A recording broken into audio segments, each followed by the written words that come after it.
Welcome to Shyamala Bhimaraj YouTube channel. ಇಲ್ಲಿ ನಾನು ಮಾಡ್ಕೊತಾ ಇರೋದು ಇವತ್ತು ತೊಗರಿಕಾಳು ಸಾಂಬಾರು. ಊರಿಗೆ ಹೋಗಿದ್ನಲ್ವ, ಅಲ್ಲಿ ತೊಗರಿಕಾಳು ತೊಗೊಂಬಂದಿದ್ದೆ. ಜವಾರಿ ತೊಗರಿಕಾಳು ಅದು ಇಲ್ಲಿ ಸಿಗೋ ಆ ಥರ ತೊಗರಿಕಾಳು ಇಲ್ಲಿ ಸಿಗಲ್ಲ. ಹಾಗಾಗಿ ಅಲ್ಲಿ ಊರಿಗೆ ಹೋಗಿದ್ನಲ್ವ, ಅಲ್ಲೇ ತಗೊಂಬಂದಿದ್ದೆ ನಾನು ಒಂದು ಸ್ವಲ್ಪ. ಇಲ್ಲಿ ತೊಗರಿಕಾಳು ಒಂದು ಕುಕ್ಕರಿಗೆ ಹಾಕಿ ವಿಜಿಲ್ ಹೊಡ್ಸೋಕೆ ಇಟ್ಟಿದ್ದೀನಿ. ಅದಾದ ನಂತರ ಇಲ್ಲಿ ಮಸಾಲೆಗೆ ಏನೆಲ್ಲ ಹಾಕೊತೀನಿ ನೋಡ್ಕೊಳ್ಳೋಣ ಬನ್ನಿ. ಒಂದು 3 ಈರುಳ್ಳಿ ಕಟ್ ಮಾಡಿ ಇಟ್ಕೊಂಡಿದ್ದೀನಿ. ಒಂದು 5 ಟೊಮೆಟೊ ಹಾಕ್ಕೊತಾ ಇದ್ದೀನಿ. ಕೊತ್ತಂಬರಿ, ಬೆಳ್ಳುಳ್ಳಿ ಬಿಡಿಸಿ ಒಂದು ತಟ್ಟೆಯಲ್ಲಿ ಎತ್ತಿಟ್ಕೊತಾ ಇದ್ದೀನಿ. ಒಂದು 2 ಬಟ್ಲಷ್ಟು ಕಾಯಿ ತುರಿ ಹಾಕ್ಕೊತೀನಿ ಅದಕ್ಕೆ.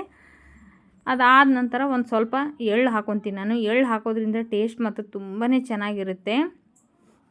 ಇದು ಹಾಗೆ ಹಸಿದು ಹಾಕಲ್ಲ, ಹುರಿದ್ಬಿಟ್ಟು ಹಾಕ್ಕೊತೀನಿ ನಾನು. ಹುರಿಯೋದ್ರಿಂದ ಟೇಸ್ಟ್ ಮಾತ್ರ ಸೂಪರಾಗಿ ಬರುತ್ತೆ. ನೀವು ಒಂದ್ಸತಿ ಟ್ರೈ ಮಾಡಿ ನೋಡಿ ಹೇಗೆ ಬರುತ್ತೆ ಅಂತ ನನಗೆ ಕಮೆಂಟ್ ಮಾಡಿ ಹೇಳಿ.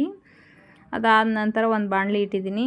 ಅದಕ್ಕೆ ಈರುಳ್ಳಿ, ಬೆಳ್ಳುಳ್ಳಿ, ಟೊಮೆಟೊ ಹಾಕಿ ಹುರ್ಕೊತೀನಿ. ಫುಲ್ ಬ್ರೌನ್ ಆಗೋವರೆಗೂ ಹುರಿಬೇಕದು.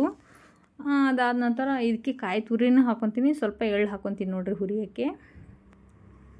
ಮಕ್ಕಳು ಮಾತ್ರ ಬಂದು ಸ್ಕೂಲಿಂದ ಬಂದ ತಕ್ಷಣ ತುಂಬಾ ಚೆನ್ನಾಗಿದೆ ಅಂತ ವಾವ್ ಮಮ್ಮಿ ಅಂತ ಇದ್ದರು. ಅದಾದ ನಂತರ ಇಲ್ಲೊಂದು ಮಿಕ್ಸಿ ಜಾರಿಗೆ ಹುರಿದಿಟ್ಕೊಂಡಿದ್ನಲ್ವ ಮಸಾಲೆ, ಅದನ್ನ ಹಾಕೊಂಡು ಮಿಕ್ಸಿ ಮಾಡಿಕೊಂಡು ಸೈಡಿಗೆ ಎತ್ತಿಟ್ಕೊಂಡ್ಬಿಡ್ತೀನಿ. ಬೇರೆ ಯಾವ ಥರದ್ದು ಮಸಾಲೆ ಹಾಕಲ್ಲ ಇದಕ್ಕೆ ನಾನು. ಖಾರದ ಪುಡಿ ಒಂದು ಬಿಟ್ಟರೆ ಯಾವ ಥರದ್ದು ಮಸಾಲೆ ಹಾಕಲ್ಲ.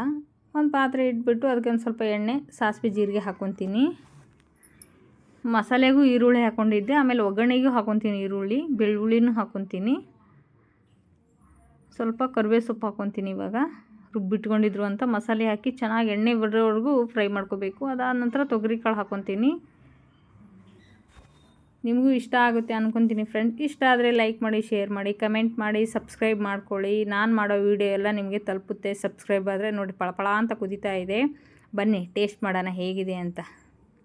ತುಂಬಾ ಚೆನ್ನಾಗಿದೆ ಫ್ರೆಂಡ್ಸ್. ಮತ್ತೆ ಸಿಗ್ತೀನಿ ನೆಕ್ಸ್ಟ್ ವ್ಲಾಗಲ್ಲಿ. ಬಾಯ್.